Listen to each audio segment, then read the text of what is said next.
안녕하세요. 백목사의 세상일기. 이번 시간은 탄자니아에서 교통사고로 순직하신 고 이영곤 선교사님에 대해서 알아보도록 하겠습니다. 교육 불모지 탄자니아에서 학교를 세우고 30년간 헌신. 이영곤 선교사님은 고려대학교 축산과 7일학번인데요. 탄자니아 학교를 세워 그 땅을 위해 헌신하고 싶다. 고 이영곤 교우가 미국에서 워싱턴 한인교회를 개척 심호하던 때에 보인 다짐이다. 당시 어린 아이들이었던 이 요엘 선교사는 작은 개척교회에서는 말도 안 되는 일이라며 믿지 않았다. 그럼에도 굳게 뿌리 내린 이 교회의 소망은 탄자니아 모로고로 지역에서 1994년 유치원 설립으로 시작해 2003년 중학교, 고등학교 설립으로 이어졌고, 현재는 노교의 같은 축산학과 후배이자 목사인 박상호 축산 8학번 교우가 진행하는 대학교 사업까지 열매를 맺었다.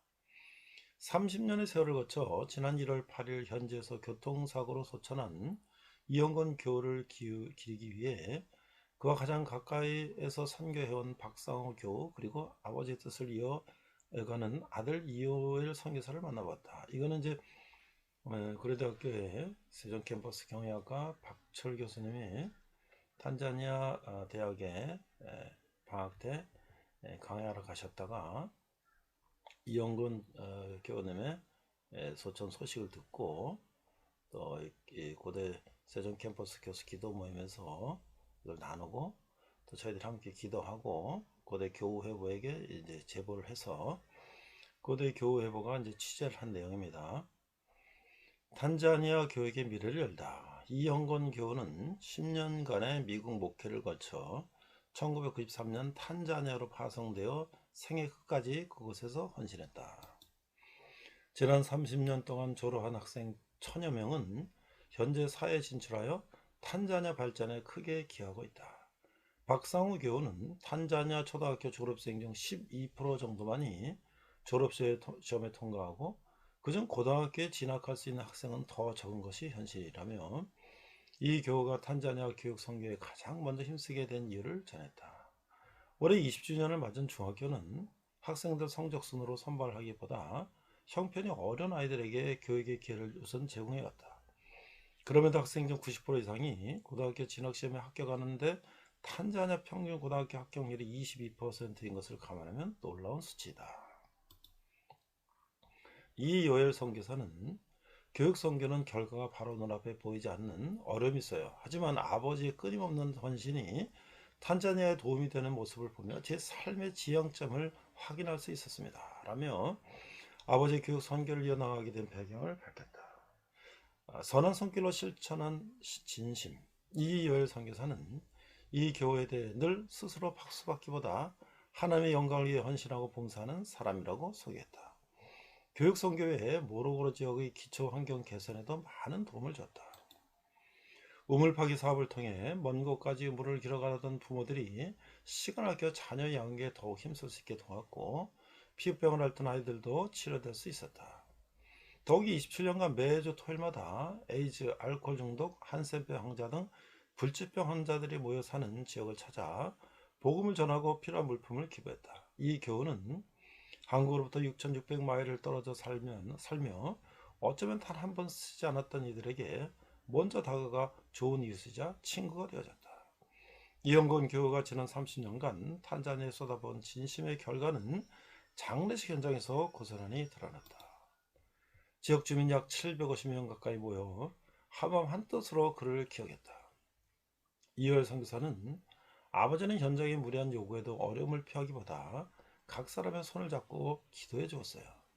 그저 물질적인 돈보다 시간과 마음을 쏟는 게 더 어렵다는 것을 많이 느끼는데, 진심으로 애도하는 지역사회를 보며 이 땅이 필요한 것은 결국 아버지가 보이신 기도와 헌신이라는 것을 되새겼습니다. 라며 장례 현장을 회상했다. 봉사정신 이어가는 모교 인원. 한편 이영건 선교사의 교육 선교는 후배 교우 박상호 목사에 이어지고 있다. 박 교우는 탄자니아 아프리카 연합대학 UAUT 설립부터 참여하여 지난 3월에 국가로부터 받은 최종 인가와 대학재단 이양 등 학교의 안정적인 발전을 위한 역할을 맡고 있다. 박교와의 대화 중 다음 같은 말에서 모교 축산학과 출신 두 명이 함께 선교했던 자부심과 선배에게 느낀 든든함을 느낄 수 있었다. 이 패스터, 목사라는 단어는 12세기 불어 파스툴에서 목자에서 유래됐어요. 기독교에서는 목사를 하나님의 어린 양을 인도하는 목자라고 비유하기도 하는데, 이영건 선배님과 저는 똑같이 축산학을 전공하여 동분해하는 사람들의 마음을 돌보는 일을 한 특별한 인연이죠. 또한 박교우는 이영건 선배님이 터주신 교육 선교의 길 덕분에 유치원 중등교육을 거쳐 대학교육 선교까지 이어질 수 있었다며 감사를 전했다. 한국이 경제적으로 성장할 수 있었던 배경에는 선교사들이 세운 학교와 병원이 큰 역할을 했던 역사가 탄자니아에서도 이루어지길 바란다는 박교우는 이제 졸업생들의 한국 대학원 진학에 힘쓰고 있다. 모교우선 교수진과 교육과정은 탄자니아 학생들이 정직과 지식을 겸비한 지도자로 성장하는 데 큰 역할을 할 것이라고며 학교와 교우들의 많은 성원을 기대한다고 말했다. 이게 이제 고대 교회에 실린 내용인데요. 저기 이제 이영건 교우에 대한 소개가 말미에 있습니다. 이영건 교우는 1953년생으로 1975년에 모교 축산학과를 졸업했다. 이후 총신대 신학 석사를 졸업하고 1984년 미국으로 파송받아 로스앤젤레스 평강교회 전도사로 사역을 시작했으며 버지니아주 워싱턴 한인교회를 개척해 목회를 이어나가다. 그로부터 10년 후인 1993년에는 창신교회 소속 GMS 선교사로 탄자니아에 파송되어 선교를 시작했다. 교육 선교를 중심으로 한 이 교우는 1994년 탄자니아 모로고로 키쿠루 예엠베 장로회와 유치원을 설립했다. 1995년부터는 한센병 환자들의 마을에 매주 방문하여 생애 끝까지 봉사활동을 실천했다.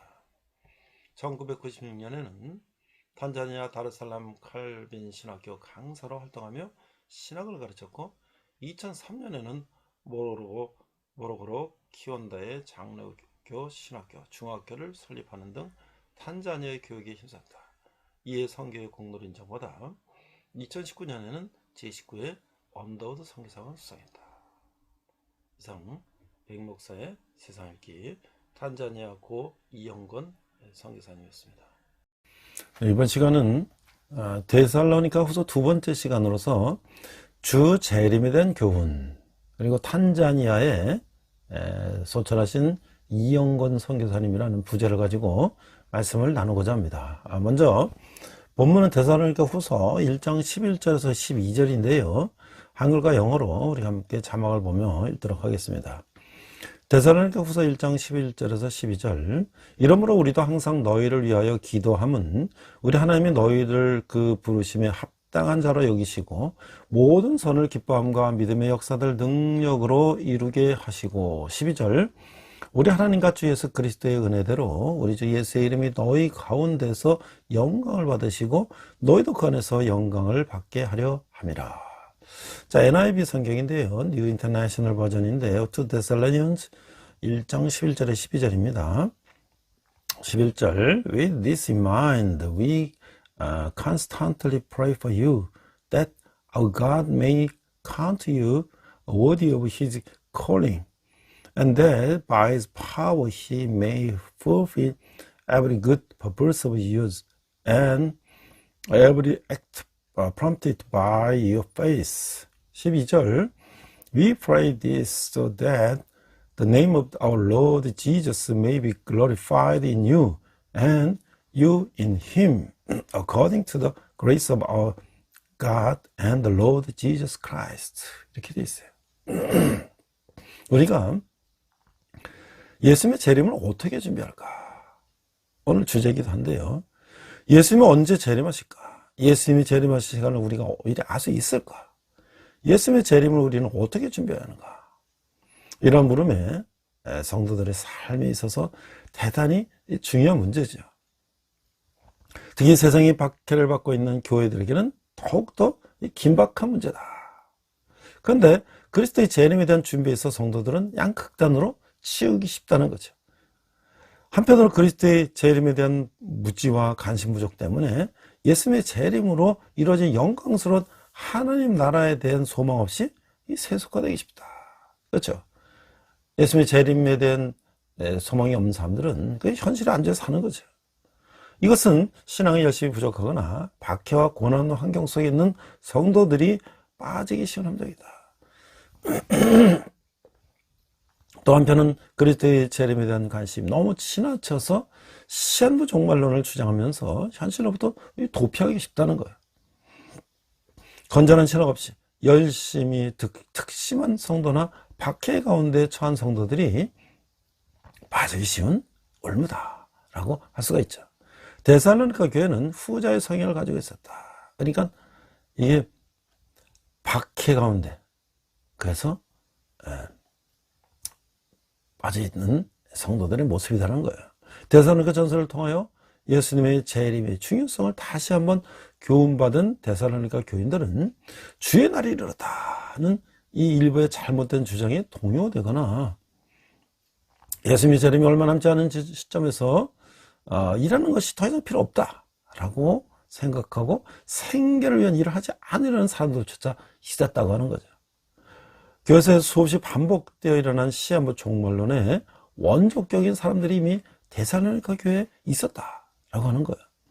바울은 재림에 대한 잘못된 생각으로 잘못된 행동을 하고 있는 사람들에게 크게 세 가지 권고와 경고를 하고 있어요. 첫째, 바울은 예수님의 재림 때 지금 교회를 박해하는 불신자들에 대한 공의로운 심판이 있을 것을 강조하고 있어요. 그래서 계속 믿음에 충실하며 인내할 것을 권면한다. 둘째는 바울은 예수님의 재림 전에 반드시 적그리스도의 출현이 있을 것이기 때문에 주의 날이 이미 이르렀다는 주장에 현혹되거나 동의하지 말 것을 권면하고 있다.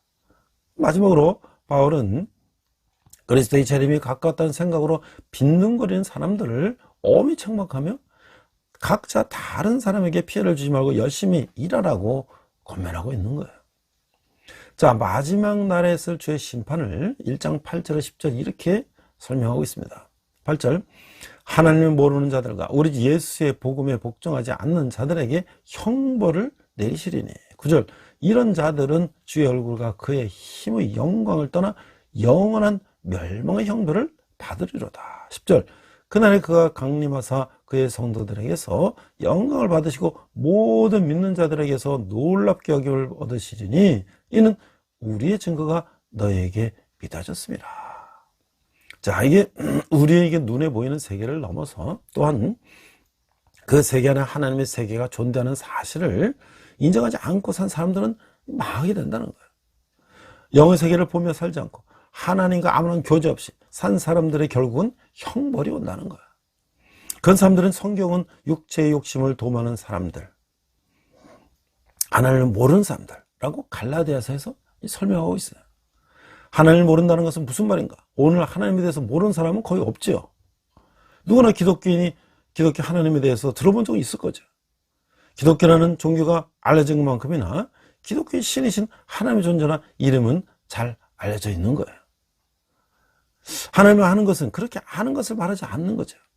우리가 누구를 안다고 할 때 한 번 만난 적도 없으면서 이름으로 그 사람을 알 수 있다. 그것은 그 사람을 아는 것이 아니라 그 사람을 알지만 개인적으로는 친밀하게 아는 게 아니라고 하는 거죠. 하나님을 아는 것은 들어서 아는 것이 아니라 개인적인 친분을 가지면서 아는 것을 말하는 것이죠. 그다음 같은 관계도 가능해요. 나는 그 사람을 잘 알지만 그 사람은 날 전혀 몰라.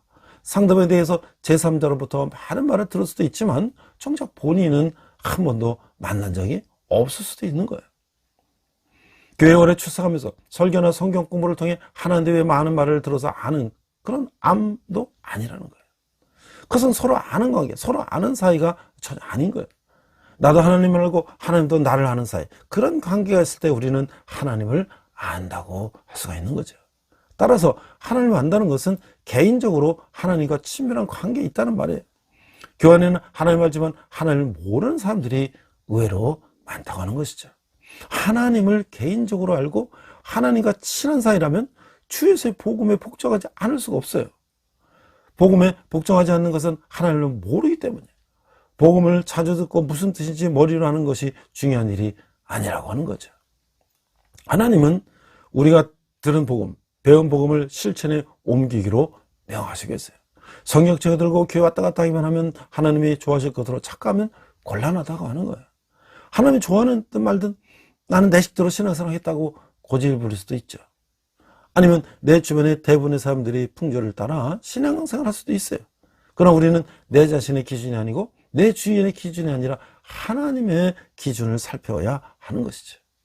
내 기준에 합당해도, 내 주위 기준에 합당해도 하나님의 기준에 합당하지 않으면 박살이 난다는 거예요. 이것은 가볍게 생각하고 넘어갈 일이 아니라고 하는 거예요. 하나님의 세계로 들어가면 들어갈수록 두렵고 떨리는 마음을 가지게 되는 것이죠. 다윗은 내 입술의 모든 말과 마음의 욕상이 주께 연락되기를 원합니다 라고 청원을 올렸어요. 그만큼 다윗은 하나님이 싫어하는 말과 생각까지도 하지 않으려고 몸부림치는 모습을 보였어요.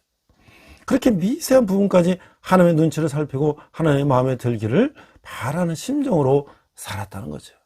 하나님의 마음에서 벗어나는 것이 얼마나 두려운 일인지 다윗은 너무나 잘 알고 있었기 때문이에요. 하나님을 한 다리 건너 아는 사람들, 하나님을 직접 만나본 적이 없는 사람들, 그렇기 때문에 하나님의 명령이나 부탁도 낯선 사람의 말을 듣는 것처럼 주의 깊게 듣지 않고 실천하는 사람들이 있죠.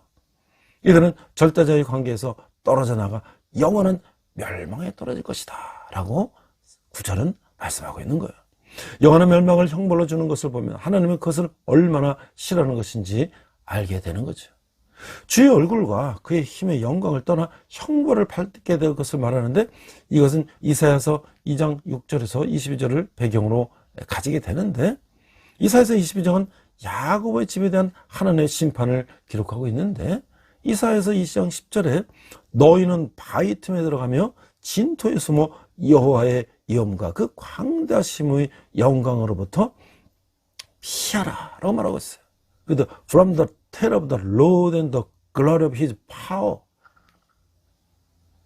그 70인역에는 이것이 하나님의 얼굴의 위엄으로부터 From the face of the terror of the Lord라고 되어 있는데, 여기서 우리는 주목을 끄는 것은 이사야서는 하나님의 얼굴로부터 피하는데 마지막 심판 날에는 주의 얼굴, 즉 그리스도 예수의 얼굴에서 떠날 것임을 말하고 있는 것이죠.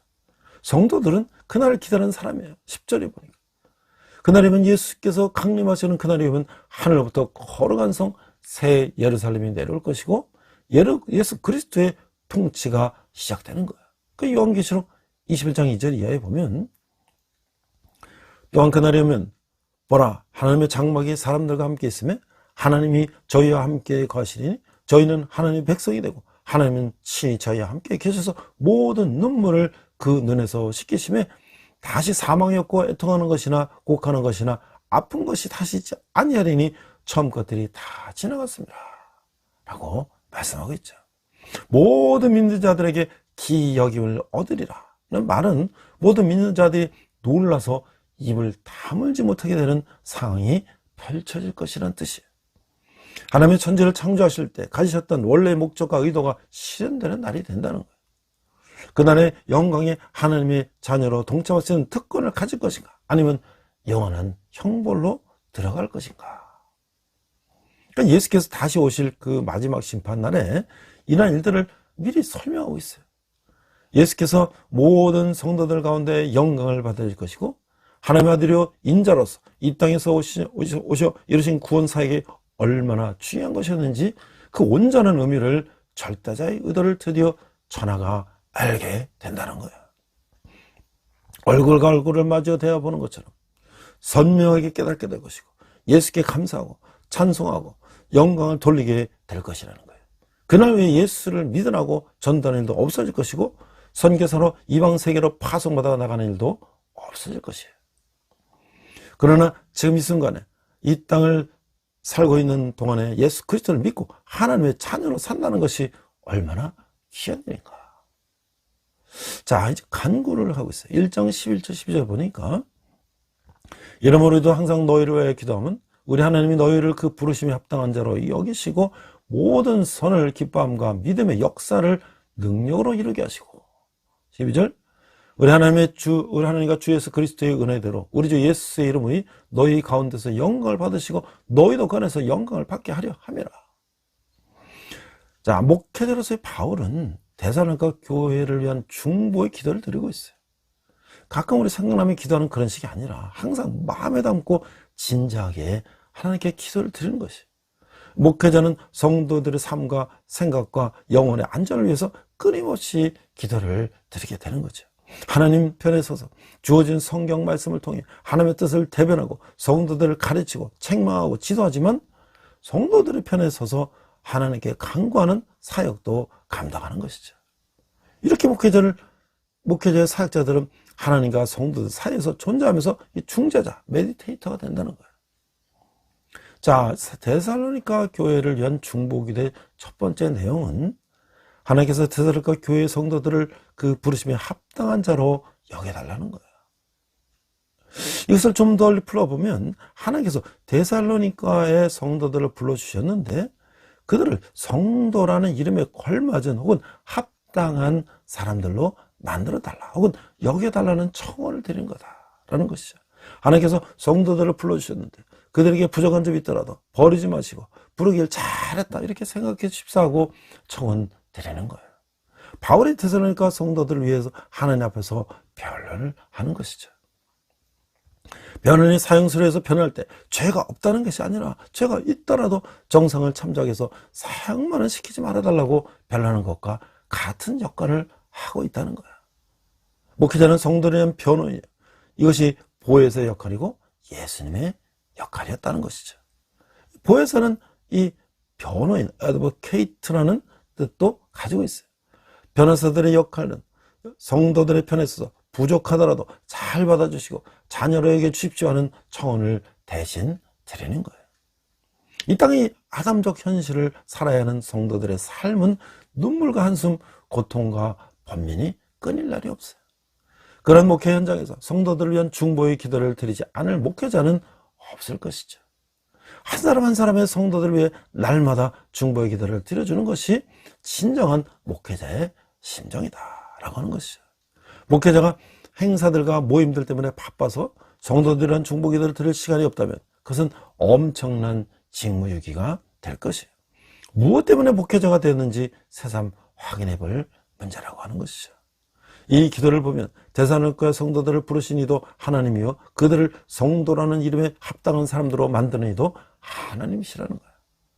하나님께서 성도들을 불러주셔서 하나님을 알게 하고 하나님의 자녀로 삼으셨는데 우리는 성도에 적합한 이름값을 해야 된다고 하는 것이죠. 성도에 합당한 삶을 살아야 하고 성도에 합당한 실천이 있어야 한다는 거예요. 이것이 우리의 인간적인 노력과 생각으로 되는 것이 아니라 전적으로 하나님의 도우심이 있어야 성령의 도우심이 가능한 일임을 바울님이 파악하고 있다는 것이죠. 우리 흔히 성령의 9가지 열매가 성도들의 삶에 드러날 것을 강조하고 있어요. 우리가 중요할 것은 그것이 우리 스스로 맺는 열매가 아니라 성령의 열매라는 점이라는 거예요. 우리 열매가 아니라 성령께서 우리를 통해 맺으시는 성령의 열매라고 하는 것이죠. 성령께서 움직이지 않으시면 우리 스스로 그런 열매들을 맺을 수가 없음을 기억해야 한다는 거예요. 성령의 열매니까 우리는 앉아서 구경만 하면 되는가? 그렇지 않다고 하는 것이죠. 성령의 열매는 성령님과 우리의 학작품이다 라고 하는 거예요. 단지 우리의 중심에 성령님의 주권적 역사에 대한 깨달음이 있어야 한다는 거예요. 우리의 노력과 수양도 있어야 한다는 거예요. 그러나 결국 하나님의 도우심과 성령님의 도우심이 없이는 열매를 맺을 수 없다는 사실이 우리가 그 사실을 깨달아야 한다는 거예요. 여기는 또한 바울과 그 동역자들의 영적 수준이 드러나고 있는데 그들은 자신들이 수고하고 땀 흘려 사람들을 회식한 것이 아니라 그 모두가 하나님의 하신 일이라고 고백하는 거예요. 복음은 내가 전했지만 그것이 결국은 하나님의 부르심, His calling이라고 하는 것이죠. 하나님께서 사람들을 부르시는데 나는 그 일의 단지 도구요 통로로 사용될 것뿐이라는 하는 그 주제 파악을 하고 있는 것이죠. 보냄받은 자로서의 신분의식을 전혀 망각하지 않고 있음을 엿보게 하는 거예요. 바울 사도는 역시 영적으로 빈틈이 없고 흐트러짐이 없는 위대한 사역자였어요. 우리 주위에서 이렇게 빈틈 없고 흐트러짐 없는 영적 지도자로서 복음의 청지기로서의 의식을 가지며 예수 그리스도의 종으로 살아가는 사역자들이 있다면 한국교회의 생명력은 꺼지지 않을 것이다 라고 할 수가 있겠죠. 자, 두 번째는 중보기도의 두 번째 내용은 데살로니가 교회 성도들이 가지고 있는 모든 선한 목적들과 그들이 믿음으로 행하는 모든 일들을 하나님의 능력으로 이루어 주시기를 청하는 거예요. 데살로니가 교회 성도들은 공동체 차원에서 행사들을 가지고 사역들도 추진할 것이에요. 선한 목적을 가지고 추진하는 일들은 하나님의 능력을 통해 이루어져 주십사 기도하고 있어요. 데살로니가 교회 성도들은 공동체 차원에서 행사들을 가지고 이제 추진했죠. 성도들이 하는 일들이 선한 목적일 수도 있고 선한 목적이 아닐 수도 있음을 간접적으로 언급하고 있어요. 선한 목적을 가지고 추진한 일들이라고 저절로 순조롭게 이루어지는 것은 아니다라고 하는 것이죠. 하나님께서 그의 능력을 가지고 도와주셔야 그 일들이 이루어진다는 사실을 바울은 알고 있었어요. 바울 사도는 근본적으로 현실을 직시하는 관점이 달랐다고 하는 것이죠. 그의 관점은 철저하게 영적이었어요. 현상을 현상적으로만, 현실을 현실적으로만 바라보는 것이 아니라 언제나 영적인 차원에서 바라보고 있는 거예요. 하나님의 도우심이 없이 인간의 노력만으로 되는 일은 없다는 것이죠. 성도들의 선한 의도를 가지고 인간적인 죄를 모아 일을 이루려고 해도 하나님의 도우심 없이는 가능하지 않다고 하는 거야. 왜냐하면 영적인 차원에서 그 일이 이루어지지 못하도록 방해하는 세력이 있기 때문이에요. 우리가 교회 안에서 일을 할 때 그것을 선한 목적과 선한 동기를 가지고 있기만 하면 무조건 일이 잘 이루어질 것이라고 생각하면 곤란하죠. 아무리 선한 목적을 앞세우고 일을 진행한다 할지라도 하나님의 도우심을 진작에 요청해야 하는 거예요. 이것이 영적인 일을 이루는 영적인 사람들의 기본적인 자세라고 하는 거예요. 이런 관점은 데살로니가 교회 성도들이 믿음에 의해 촉발되어 진행되는 사역들에도 적용된다고 하는 거예요. 교생하는 일들 가운데 믿음에 의해 시작되는 일도 있지만 그렇지 않은 경우도 있어요. 인간적인 계산이나 남들과의 경쟁이 동기를 제공해서 시작되는 일들도 있을 수 있죠.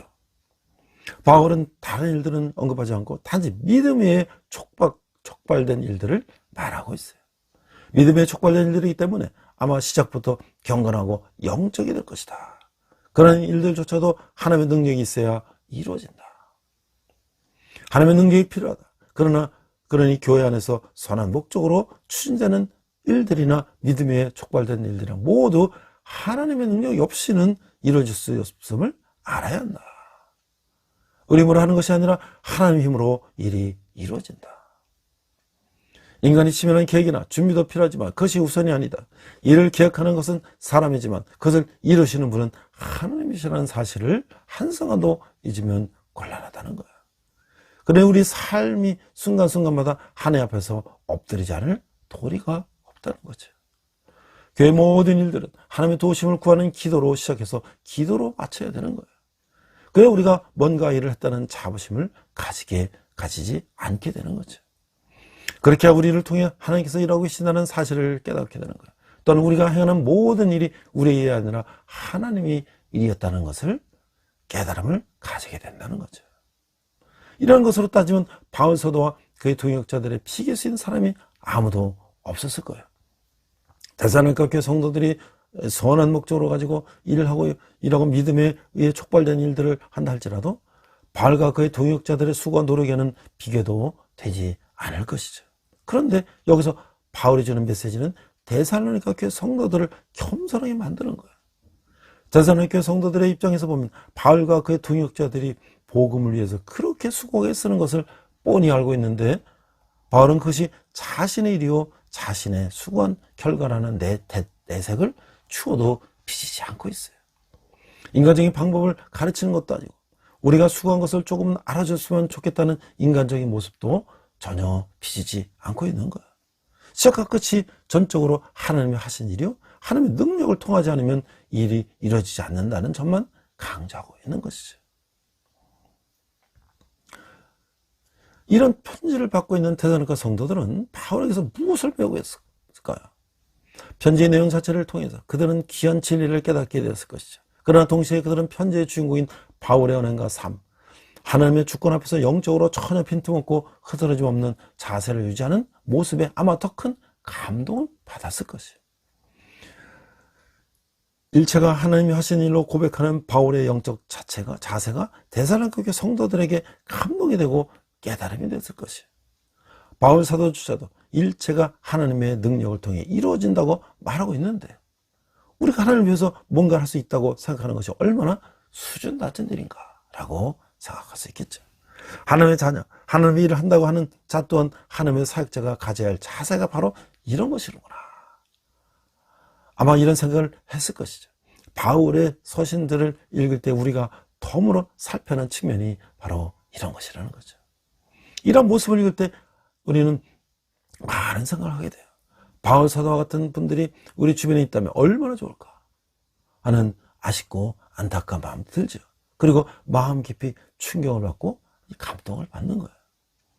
자신의 보로 연약해서 자라가는 영적 거인은 바울 사도의 위대한 함 앞에 고개가 숙여지는 거죠. 나를 강하게 하시고 내게 능력을 주시는 그분을 통하지 않으면 나는 아무것도 할 수 없다 라는 바울 사도의 고백이 생생한 거예요. 이게 빌립보 4장 13절 말씀이죠. 이 정도의 경지에 들어가면 갈라디아 2장 20절 말씀이 새로운 차 안에서 깨달아질 거예요.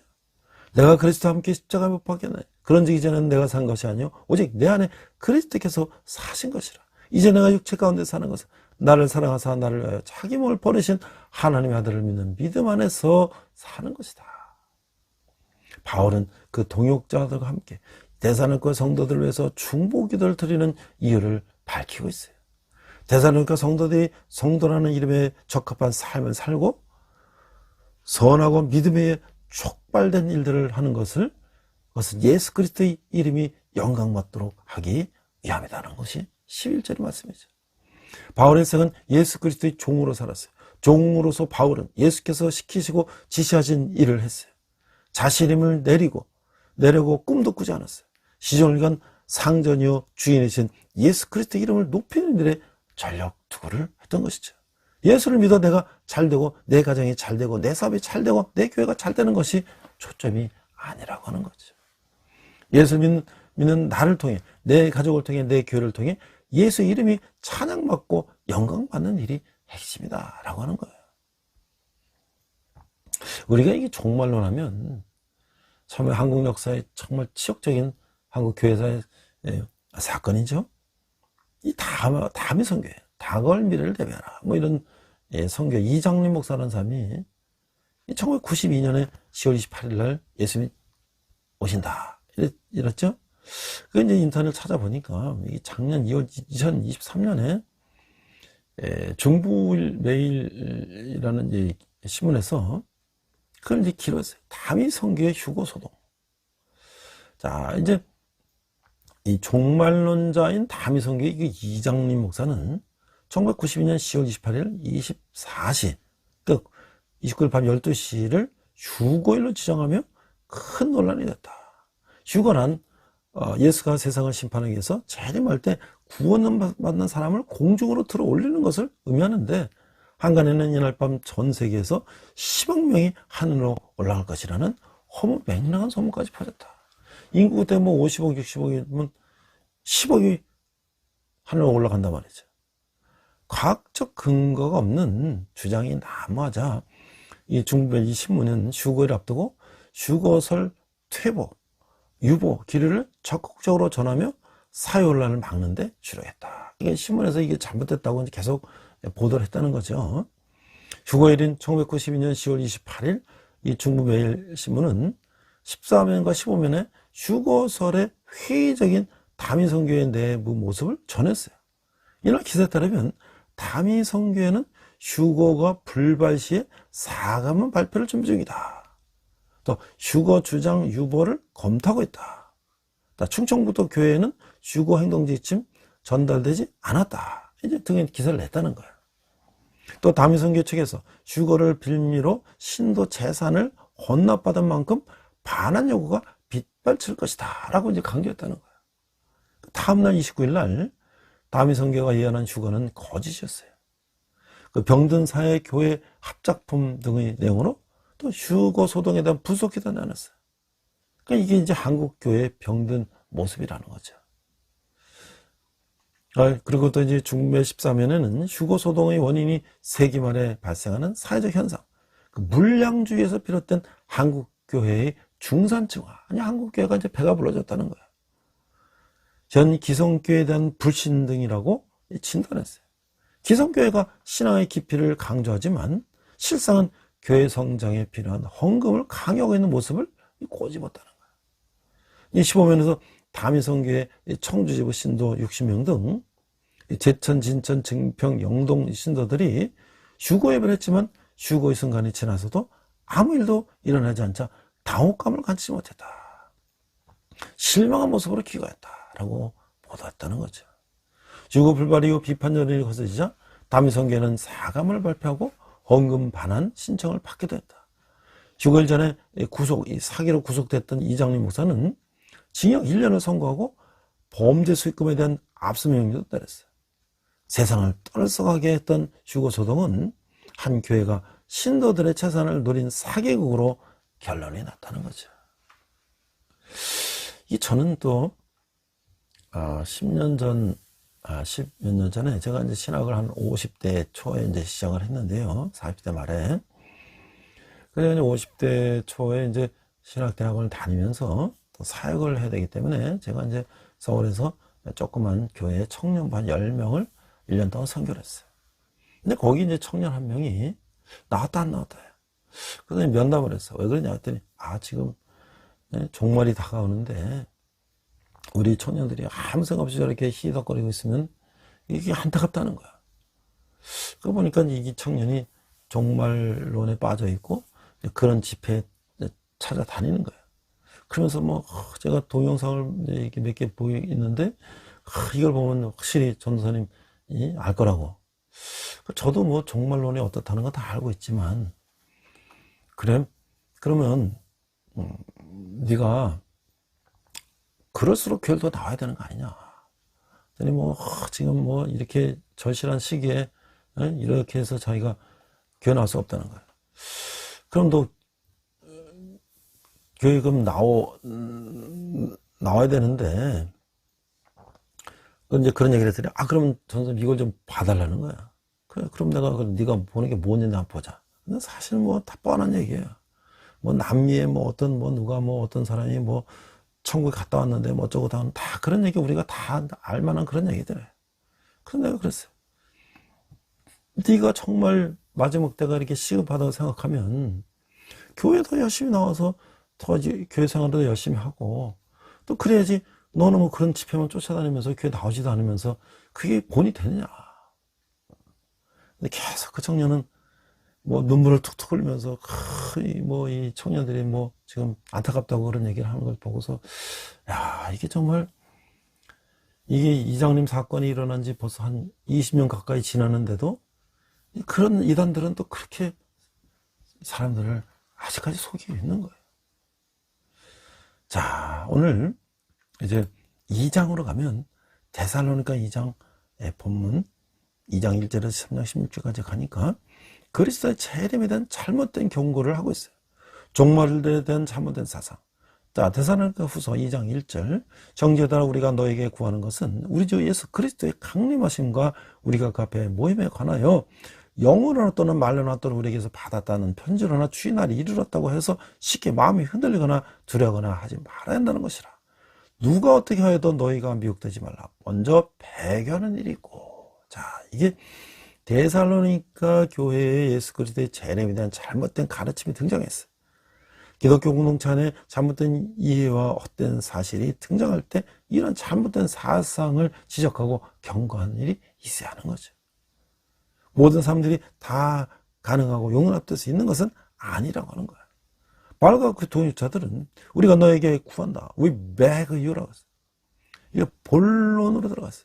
이것은 바울의 신앙교육 방식 혹은 목회 방식을 엿볼 수 있는 중요한 단서를 제공해주고 있는데 이것은 마치 재판관이 판정을 내는 식으로 혹은 공동체의 지도자가 최종 결정을 내는 식으로 경고나 지침을 주는 태도가 아니라는 거예요. 당신은 잘 모르니까 우리가 갖춘 대로 그대로 따라가면 하면 된다. 이게 아니라는 거예요. 바울 입장에서 초신자들은 데살로니가 교회 성도들이 잘못된 가르침과 사상에 휩쓸리는 것을 보면 권위로 눌러 그릇된 사상을 배격한다고 하라고 단호하게 지시를 할 수도 있어요. 그러나 그는 데살로니가 성도들을 형제들과 자매들 부르고 그리스도 안에서 동등한 입장에 있음을 인정해주고 대접해주고 있어요. 이런 모습은 큰 선생이 볼 수 있는 모습이죠. 진정한 선생의 모습인 것이 바울은 데살로니가 교회가 생각해보고 전심으로 동의하고 자유로운 결정에 따라 바울의 가르침을 받게 되기를 원하는 거예요. 이것은 성숙한 기독교인을 대하는 태도이고 바울이 말이면 무조건 맹종하고 문제가 생겼을 때 신학적으로나 신앙적으로 스스로 판단하지 못해서 쩔쩔매는 그런 우직하고 순진한 성도들로 교육하지 않았음을 알게 되는 거예요.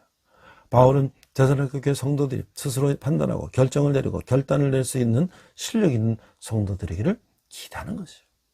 문제가 생길 때마다 바울을 찾아 해답을 주기를 기대하는 어린 시절들로 대화하지 않았다고 하는 거예요. 빌레몬에게 보낸 편지에서도 같은 태도가 보였어요. 바울은 빌레몬에게 다만 내 승낙이 없이는 내가 아무것도 하기를 원치 아니하노니 이는 너희 소원한 일이 억지같이 되지 아니하고 자유로 되게 하려 함이로라 라고 빌레몬서 1장 14절에 말씀하고 있어요. 예수께서 다시 오신가 우리가 그분 앞에 다시 모이시는 것에 관해 잘못된 사상이 번졌는데 예수의 다시 오심은 종말론적인 강림을 말하고 있어요. 그날의 모든 성도가 예수 그리스도의 앞에 함께 모이게 되는데 그런데 예수께서 이미 이 땅에 재림했다는 주장이 퍼졌어요. 이 절의 내용은 데살로니가 후서 전체 주제를 담고 있는데 정확히 어떤 사상들이 어떤 영향을 미쳤는지 자세히 확인할 수는 없어요. 본문에 그에 보면 하나님으로부터 계시를 받았다는 사람도 나타나고 바울 사도가 그렇게 말했던 사람도 나타난 것 같아요. 아마 사람들은 그런 소식을 듣고 흥분했을 수도 있고 두려움에 사로잡혔을 수도 있고 예수 그리스도가 재림했다는 소식에 드디어 이 땅의 고난이 끝나고 약속된 구원과 영광을 얻게 되었다라고 흥분한 사람들도 있었겠죠. 다른 한편으로 하나님의 심판이 어떻게 떨어질까 걱정이 되고 두려워하는 사람들도 있었을 것이에요. 바울은 그들에게 흔들리지 말고 속지 말라는 경고를 보내고 있어요. 거짓 선생들은 예수 그리스도의 헛된 재림만을 전파하지 않았을 것이죠. 예수께서 재림하셨다. 그러니까 너희는 이렇게 하고 저렇게 하라는 구체적인 주문들이 있었을 것이죠. 이해나 지금은 똑같은 거예요. 그러니까 이 임박한 심판과 진노에 잔뜩 겁을 먹게 하고 재물 다 팔아 헌금하라는 등 사람을 속이고 사기를 쳐서 이용해 먹는 일도 있었을 것이에요. 성도들은 진리를 올바르게 깨닫지 못하고 잘못된 사상과 잘못된 가르침에 빠지도록 미혹하는 사단의 공격을 받게 되는 거죠. 어떤 사람이 나타나서 하나님으로부터 계시를 받았다고 주장하면서 말하면 대부분의 성도들은 넘어가게 마련이죠. 바울 사도로부터 직접 편지를 받았는데 바울도 그렇게 말했다고 한다면 속아 넘어가지 않을 사람이 없을 거예요. 근거를 제시하는 편지가 위조된 것이지 진짜인지 누가 알겠어요. 여기서 우리는 기독교의 이름을 내걸고 가르치는 모든 것이 진리요 진짜가 아니라는 사실을 우리가 알아야 한다는 거죠. 가짜 진리, 가짜 가르침이 있을 수 있다. 그런 가짜 가르침들이 성도들을 흔들리게 만들고 두렵게 만들 수 있다. 거짓이 참 가르침인 사람들을 미혹하고 속일 수 있다. 따라서 우리는 정신을 차려야 된다는 거예요. 마지막으로 보니까 불법의 사람들이 등장한다. 2장 하반절에 보니까 저 불법의 사람 곧 멸망아들이 나타나기 전에는 그날이 이르지 아니하리니 4절 그는 대적한 자라 신이라고 불리는 모든 것과 숭배함을 받는 것에 대항하여 그의 자기를 높이고 하나님의 성전에 앉아 자기를 하나님이라고 내세웠느니라. 5절 내가 너희와 함께 있을 때 이 일을 너희에게 말한 것을 기억하지 못하느냐. 그 예수 그리스도의 재림의 날이 오기도 전에 두 가지 일이 먼저 일어나는데 이 배도 아파스타시 이 배도는 뭐냐? 그 다음에 이제 불법의 사람, 멸망의 아들이 나타나게 된다는 거예요. 이제 배도는 불신이 아니라, 불신은 처음부터 안 믿는 거죠. 근데 배도는 믿다가 배반하는 거예요. 그래서 기독교의 도의 핵심은 예수 그리스도인데, 배도를 한다는 말은 예수 그리스도를 더 이상 믿지 않겠다는 것이죠. 그 예수 그리스도에 대한 불신이 있고, 또한 이미 믿었던 사람들처럼 믿음을 저버린 일이 일어나게 된다는 거예요. 이것은 잘못된 가르침에 미혹되어 불의와 악에 빠져 들어간 결과라고 하는 거예요. 불법의 비밀이 이미 활동 개시를 했다고 하는데 이런 불법의 비밀스러운 활동에 넘어가는 사람들이 있게 될 것임을 경고하고 있는 거예요. 예수 그리스도의 재림 전에 불법의 사람, 멸망의 아들이 나타나고, 그 특징은 소위 신이라고 불리는 모든 존재들이나 경배의 대상이 되는 모든 것에 대적할 뿐만 아니라 자기가 그들보다 위에 있음을 주장한다는 거예요. 하나님 성전에 앉아 자신이 하나님이라고 주장하기도 해요. 적그리스도의 대적은 정책인 대적이 아니에요. 그것은 일차적으로 신앙적인 대적이고 신학적인 대적이에요. 예수 그리스도의 가르침, 그의 제자들과 바울을 통해 전해진 복음에 대항하고 저항하는 거예요. 우리에게 전해진 복음의 내용이 왜곡되고 어느 것이 참된 가르침인지 분간하기 힘들 정도로 말씀에 혼란이 일어나는 거예요. 이런 현상이 예수 그리스도의 재림에 앞서 발생하게 된다는 거죠. 이런 불법의 사람이 나타나면 많은 성도들이 복음을 떠나 잘못에 빠지게 돼요. 참 가르침에서 벗어나는 일이 발생하고, 여기에 우리가 주의할 사실은 성도들이 미혹을 받는 것은 그것이 참 복음에 탈을 쓰고 나타나기 때문이라는 것이죠. 복음은 완전히 다른 것이면 성도들이 따르지 않을 것인데, 불법의 사람, 멸망의 아들이 나타나 전하는 거짓 복음은 예수의 복음을 흉내낸 것이에요. 적그리스도 자체가 그리스도를 흉내는 존재이기 때문인 것이죠. 바울은 적그리스도가 성전에 앉아 자신이 하나님이라고 주장할 것임을 말하고 있는데, 그것은 거짓 복음의 신적 권위를 주장하는 거예요. 복음과 비슷한 것으로 사람들을 유혹하고 미혹하기 때문에 성도들이 넘어갈 수 있는 것이, 또한 그런 가르침을 통해 역사가 일어나고 치유가 일어나는 거짓 기적도 일으킨다고 하는 거예요. 그런 잘못된 가르침에 빠지면 자신들이 거짓 복음에 빠져 있는 것인지 아니면 참된 복음을 따르는 것인지 분별력을 상실하게 된다는 거죠. 예수 그리스도의 재림이 있기 전에 이렇게 복음의 혼란, 말씀의 혼란이 극심한 지경에 달할 것임이라는 것을 미리 경고해 주고 있어요. 적그리스도의 특징은 두 가지로 언급되는데, 하나는 하나님의 질서에 대한 정의요, 단 하나는 교만인 것이에요. 하나님 높이는 대신 자기를 높이는 거예요. 바울은 예수 그리스도의 재림에 대해서 데살로니가에 있을 때 그도 성도들에게 가르쳤음을 상기시키고 있어요. 바울은 이미 데살로니가 전서에서 재림의 시기에 대해서 확신해 줬어요. 형제들아, 때와 시기에 관하여는 너에게 쓸 것이 없으면 주의 날이 밤에 도적같이 이럴 줄을 너희가 자신이 자세히 압니다. 저희가 평안하다 안전하다 말할 그때에 잉태된 여자에게 해산 고통이 이런 것 같이 멸망이 호련히 저에게 이르리라. 결단코 피하지 못하리라. 이게 데살로니가 5장 1절 3절에서 이미 말씀하셨죠. 여기서 바울은 데살로니가에 머물고 있을 때 재림의 시기에 대해서 가르쳤던 것을 잊지 말고 기억하라고 부탁하는 거예요. 우리는 가르침을 받은 내용을 잘 기억하고 있어야 하는 것이죠. 그래야 잘못된 가르침이 우리를 미혹하고 할 때 그것을 물리칠 실력을 갖추게 된다는 거예요. 제가 앞서서 탄자니아에서 교통사고로 순직하신 그 이영건 선교사님에 대해서 소개를 했어요. 지금 이 순간에도 저 제3세계 아프리카 오지 전 세계의 선교사들이 복음을 전하고 있는 거죠. 이 기사는 GMS 순회 선교사인 조용석 목사님이 잊어버리기엔 너무나 소중한 사람들이라는 이런, 그래서 이제 얼마 전 탄자니아 이영건 선교사님이 교통사고로 순직했다는 비보를 잡혔다. 내용을 확인해보니 사역자들과 함께 지방에 있는 이모 선교사를 방문하고 기각길에 차가 전복되었다고 한다.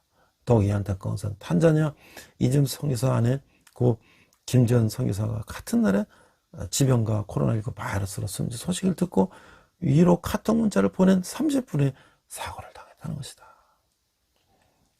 그래서 이 필자 정성 목사님은 그 이용건 선교사 총신 신학원 선업의 사였는데, 그 당시 이제 신단에서 교정에서 만나면 선교사의 꿈을 꿨다.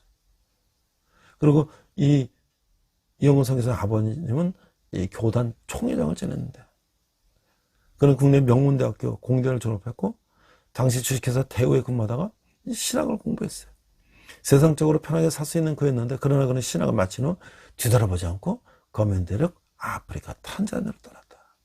그는 충성대 선교사학을 인정받아 연세대학교 언더워드 선교상을 수상했다. 둘째 아들 유한군은 한동대 로스쿨을 공부하고 변호사로 일하다 아버지를 이어 선교사로 헌신했다. 필자가 GMS 훈련 현장 시절 그 아들 요일군과 훈련생 인터뷰를 했는데 헌신 동기가 가득하다. 그래서 어느 훈련장 어느 날 새벽 예배 때 간증하게 했는데 동료 훈련생들이 모두 울었던 기억도 납니다. 그래서 이제 오늘 우리 세계 선교의 현실, 한국 선교의 현실을 이제 얘기하고 있어요.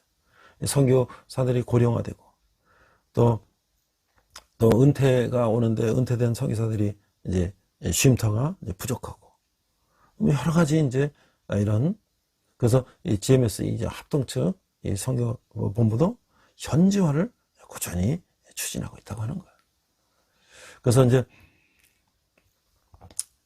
우리가 이 종말의 때 이 이단들이 종말론을 가지고 사람을 속이고 이 헌금이나 이런 재물을 탈취하는 이때 우리 아프리카 오지에서 오늘도 묵묵히 복음을 전하는 우리 선교사님들 바라보며 오늘도 우리가 이 마지막 때 어떻게 우리가 하루하루를 열심히 살아야 되는지 이 아프리카 오지에서 묵묵히 30년을 유치원부터 초등학교, 중고등학교를 세우고 그 아이들을 교육시키고 그 나라를 발전시켜 수고하는 우리 선교사님들의 모습은 바로 사도 바울이 그 데살로니가 교인들에게 그 복음을 전하는 그 심정을 바로 그 예수 그리스도의 심정을 가지고 오늘도 우리가 묵묵히 선교하고 있는 것이 아닌가 생각합니다.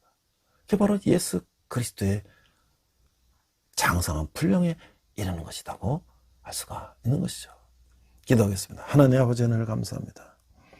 종말의 때 많은 이단들은 사람들을 미혹하고 있지만 우리가 사도 바울 같이 예수 그리스도의 심정을 가지고 전 세계 열방에 또 우리 국내에서 때를 얻든지 못 얻든지 우리가 복음 전파의 사명을 감당하는 자들 되게 하여 주시옵소서.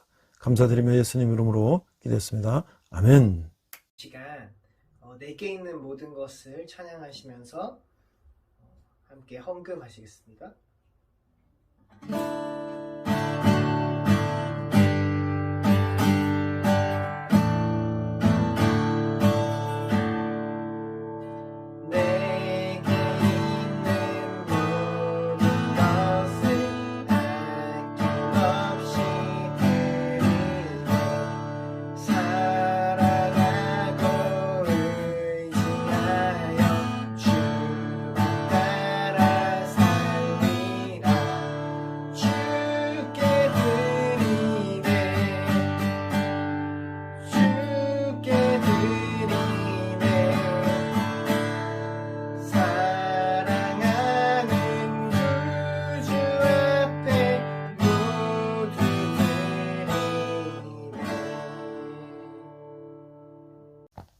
지금 캠퍼스에는 이제 종강이 이제 돼가고 기말 시험이 오고 있고 또 이제 방학이 이제 가까우고 있어요.